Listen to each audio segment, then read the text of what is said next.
Okay, it's Neil Frankel with wealthprogram.com, brought to you by Consumers in Commentary. We're with Jake and Allie. You're there with me today? We are. Good morning. Good Good morning. morning. How are you guys? Good, thanks. How about you? Pretty good, yeah. No complaints. Everything's good. So, I wanted to ask you, or to talk with you. We spent the better part of a year. I think that we've been talking since January. Is that correct? That is. Okay. So during that time, we got to know each other financially, or I got to know you financially. You never asked me any questions about my money. Well, that's okay though. Maybe next year we'll swap. But I've gotten to know you financially. I've gotten to know you emotionally a little bit, really what you want to do and where you want to go, and the kind of life that you both want to build for yourselves, and that's been really helpful. And if you notice, if you look back on what we've done without a good understanding of really what makes you tick financially and where you want to go financially, the rest of it doesn't have any context. It doesn't make any sense. But once I do, where you've helped me understand really what's important to you about money and what you do want to achieve in your life, it's very easy to make sure that the investments and the insurance and the trust and all that stuff fits into place to support the kind of life that you want to have. So most people don't, they just think it's about numbers, and the numbers are important, but that's not the most important. The most important part of this is you and what you want to achieve and what's important to you. So you both strike me as people who don't really like to take chances.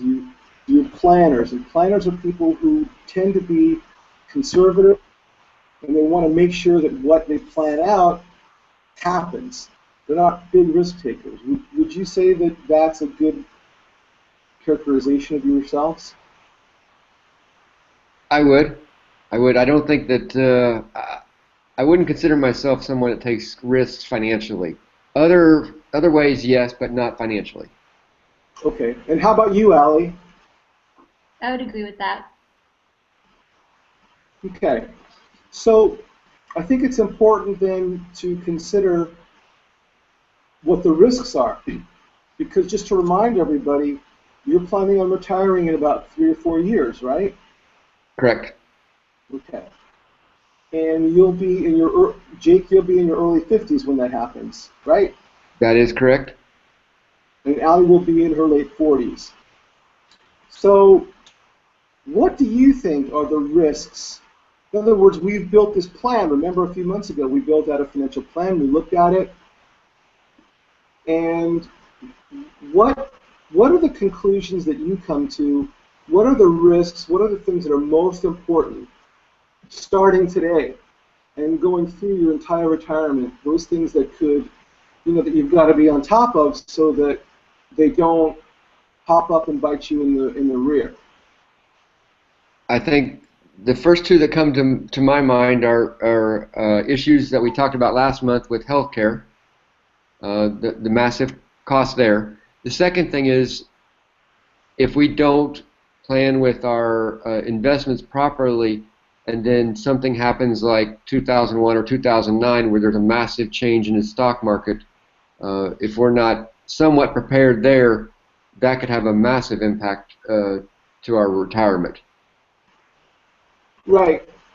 Allie, is there anything else that you would add?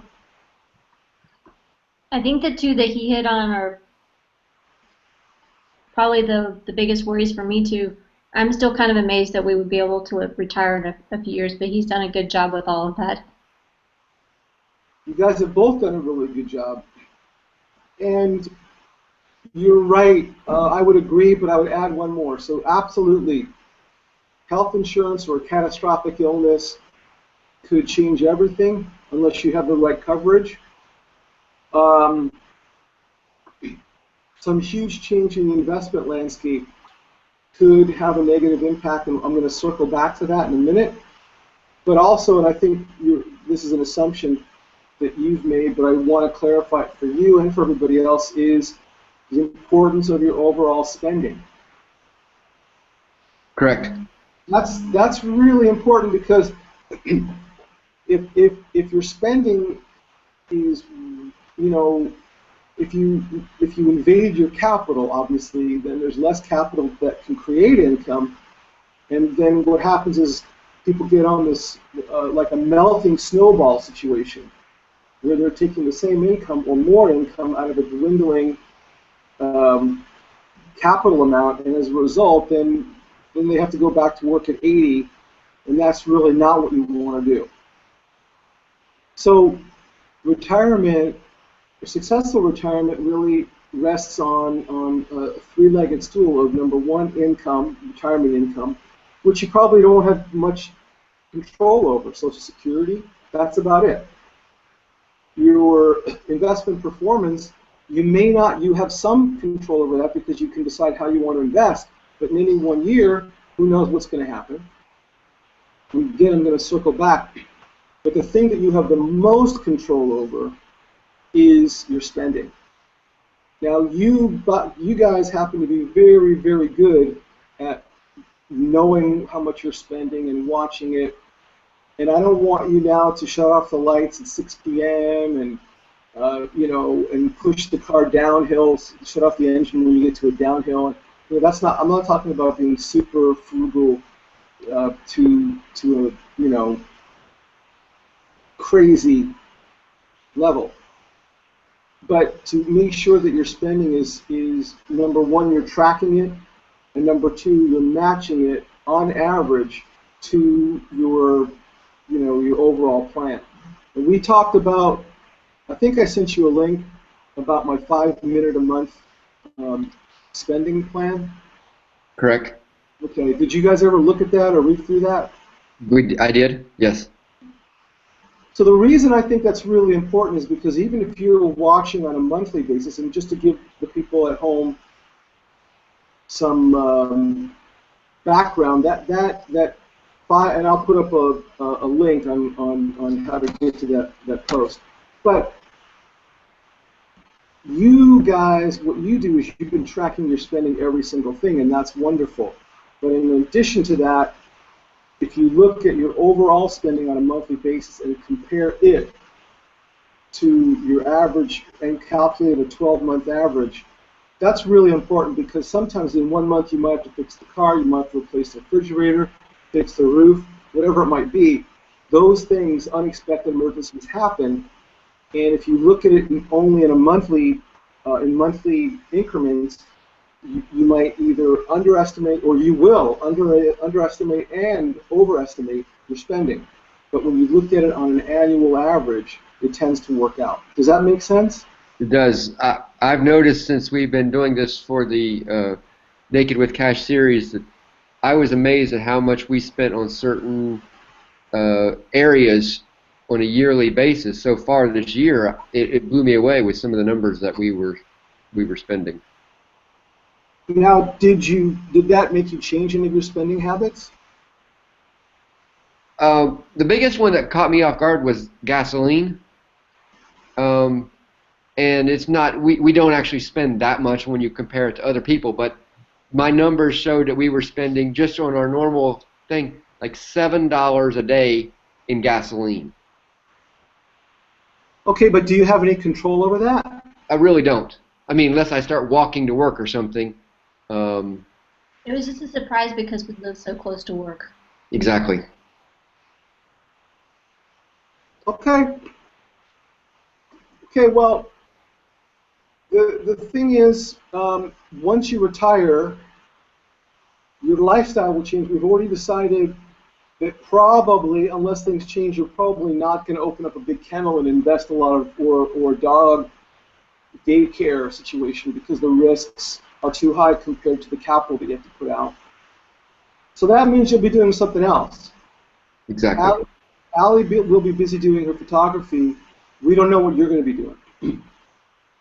But hopefully it's not going to involve spending a lot of money and driving the car around all day.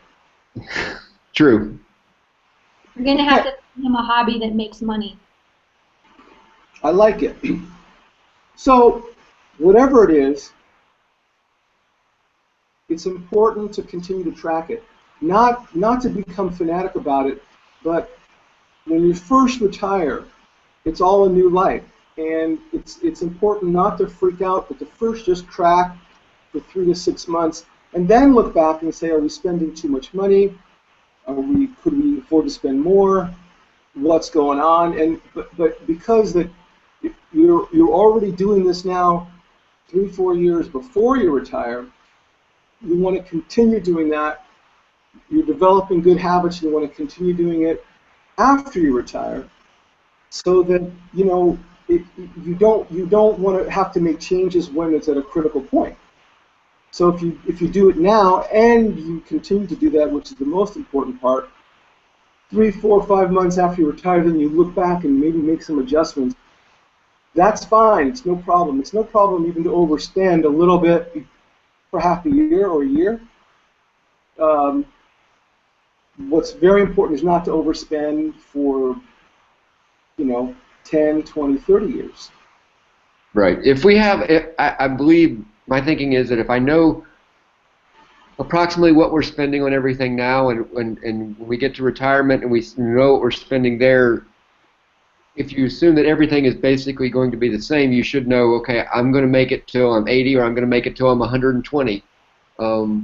If that's the case, then I hopefully will know that we're in good shape, or if we're having issues. Agreed.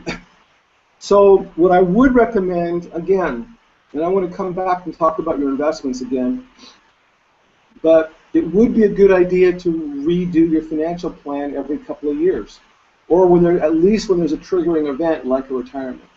That's a pretty big event. Exactly. So I always recommend to people to recreate their financial plan, either every couple of years or on a triggering event, and I think it's well worth the time and effort. So let's come back and talk for a minute about your investments, your retirement investments. And you hit on a very important point, and that is the last thing you want to do. Well, we know the stock market's going to go up and down, and we know that we can't control it, and we also know that we don't know when these events are going to happen. What's critically important is, number one, to think long term, because you're in your 40s now, so you're looking at hopefully a 40 to 50 year horizon, right? Correct. So you don't want to have a kind of portfolio that you're going to get up and read the paper about something and then sell Apple and buy Alibaba, or sell Alibaba and buy Google, or you don't want to have that kind of an investment strategy where you're going to react to the news of the day. You want to have a strategy that you'll feel comfortable with no matter what happens in the market. It's not going to say that you won't, there won't be some painful moments, there probably will, but you want to have a kind of strategy that you'll stick to no matter what. So for example, in 2008, when the market really took a dive, did you pull out of the market? No, we actually increased. You put more money into the market. Exactly. Okay, so when the market was cascading down 700 points, 800 points a day, you may have been freaking out a little bit, but you didn't actually do anything different financially, right? We actually increased all of our interest going into our 401k, into the stock market. I mean, everything. We increased everything. Okay, great. So that turned out pretty good for you guys, right? It did turn out very well. Okay. So the only thing that my experience tells me, first of all, that's wonderful, and I'm glad it worked out. Second, when people are retired, it's a little harder to do that. Because when you're retired, the only thing that's bringing in money is your portfolio. Exactly. But what happens is people get a little shorter term view. Many people who retire think it's critically important that every year their accounts make money, especially if they're withdrawing money. But the reality is, in order to achieve the long-term results that you want, number one, we've already determined that you're going to need some growth but you want to have growth that you can stick with. So what are your plans for your retirement assets? You're going to maintain them in equity growth? You're going to have a balanced approach, or what are you planning on doing? Going back about 4 or 5 months ago, I took something that you said really to heart, and I never thought of it until you spelled it out exactly the way you did. You said that when you retire, you still have 30 more years or 40 more years of time for your investments to change. I believe I always thought, well, when I retire, I got to have more of it in bonds and safety than in stocks. But after listening and really understanding what you said, that made me make some changes already out of some more of the secure stuff into some of the more aggressive growth, even though I'm getting closer to the time I'm going to stop working. I'm still going to let my money work for me for quite a few more years before I start making it safe. Does that make sense? Oh yeah, that's awesome. That's terrific. So the only thing I'd like to add is Allie. Allie, are you on board with that? Yeah, I let him make all those decisions. He spends what I would call a ridiculous amount of time researching and looking at all that stuff. So it's not really ridiculous, but so I let him do all that. He enjoys that, so he does that. And I try to explain it to her as much as possible so it doesn't annoy her. But I explained to her what we're doing and why we're doing certain things. Okay, that's awesome. And so, Allie, during 2008, when the market was going crazy, how were you feeling emotionally? He told me not to worry about that and to increase my contributions. So I think I was putting in like 8%, and whatever our max is, like 20. I went ahead and listened to him and maxed out my contributions, and it's been good for my account. So. And did those contributions go into equity growth, or how was the money invested? He will have to answer that because he's the one that selected those for me. Most of her stuff is in growth or dividend-based funds, things like that, not bonds or anything safe. It's almost everything we have is growth, because that we need it growing as fast as possible. And if something happens, we understand it's risky, but in the long run we are willing to take that risk. Okay, well that makes a lot of sense. It sounds like you're in really good shape and you've got the right kind of plan ahead. So I just want to summarize what we discussed, that it's one thing to build up a good retirement plan, it's another thing to execute it, which you guys have done, but also to identify, before you get there, to identify what the roadblocks and where the challenges might be. Typically they are, how are we going to invest when we retire, and not only to get the best results and the best income, but also to keep us in the saddle, so to speak, so we don't get blown out of the water when investment results are vary. You know, some people change their investment strategy when the market's going crazy. They get a lot more aggressive. When the market's not doing well, they get a lot more conservative. That's a recipe for failure. You want to have a good, solid strategy that you stick with over the long run, and to track your spending, and that includes health coverage as well. Those two things are the most important things to think about, because to anticipate those problems, to anticipate the thing about the spending, to really think about where we're spending our money. Does it make sense? Are we getting the most happiness out of those spending, or is it just money we're throwing away? And to really be cognizant and mindful about how we're investing the money and how we're going to invest, despite what may come, because there's no controlling, the stock market or the bond market or anything else. So you want to pick something pick a strategy and stick with it, something that makes sense for you emotionally and financially. Make sense? It does. All right. Good. All right, so we've wrapped up yet another one. I want to thank you both, Jake and Allie. in Griswold, if he's somewhere in there, I don't know. And what we'll do is we'll meet again next month, and that'll be I guess that'll be Thanksgiving month, right? November. Correct. Okay. So unless you're going to be going overseas for Thanksgiving to check out some new retirement spots, we'll talk then. Okay, thank you and have a nice month. Thank you. Thanks a lot. Talk soon. Bye.